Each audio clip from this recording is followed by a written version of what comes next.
La guérison après une violence numérique ne suit pas un chemin unique. Pour certaines femmes, cela prend des semaines, pour d'autres, des mois. Il n'y a pas de bonne vitesse, il n'y a pas de façon correcte de traverser cela.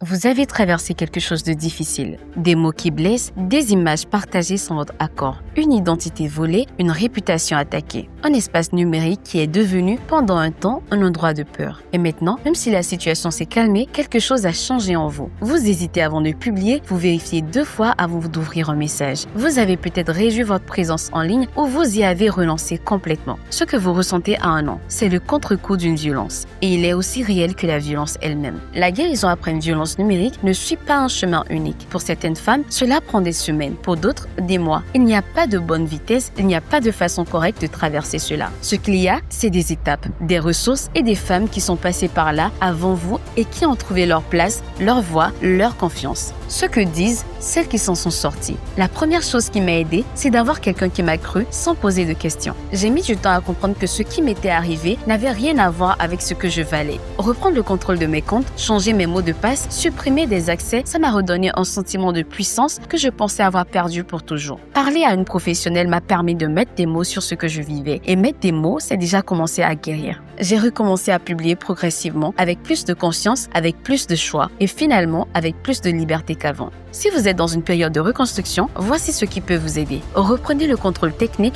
de vos espaces. Changez vos mots de passe, vérifiez vos paramètres de confidentialité. Revoquez les accès non nécessaires. Ces gestes concrets restaurent un sentiment de maîtrise. Accordez-vous le droit de ne pas être prête. Il n'y a pas d'obligation de revenir en ligne immédiatement. Prenez le temps dont vous avez besoin sans culpabilité. Cherchez un soutien professionnel si les traces de cette expérience affectent votre quotidien. Sommeil, confiance en vous, relations, travail. Un accompagnement psychologique n'est pas un signe de faiblesse, c'est un acte de soin envers vous-même. Rejoignez une communauté de femmes qui comprennent ce que vous avez vécu. Savoir que vous n'êtes pas seul, que d'autres ont traversé cela et s'en sont sortis est l'une des formes de soutien les plus puissantes. Fixez vos propres règles pour votre retour en ligne. Ce que vous partagez, ce que vous ne partagez plus, avec qui, sur quelle plateforme, vous avez le droit de redéfinir entièrement votre présence numérique selon vos termes. Ce que vous avez vécu vous a changé, mais cela ne vous a pas défini. Vous êtes plus que ce qu'on vous a fait, plus que les mots qu'on a écrits sur vous, plus que les images qu'on a partagées sans votre accord. Et l'espace numérique, avec les bonnes protections, les bonnes personnes et vos propres règles, peuvent redevenir un espace de liberté. Pas le même qu'avant, peut-être meilleur, certainement plus conscient. Nous sommes avec vous. Protégez-vous, partagez ce message et rappelons-le ensemble, le numérique doit être un espace sûr pour tous. Ceci est un message de Women EdTech et la FOBAF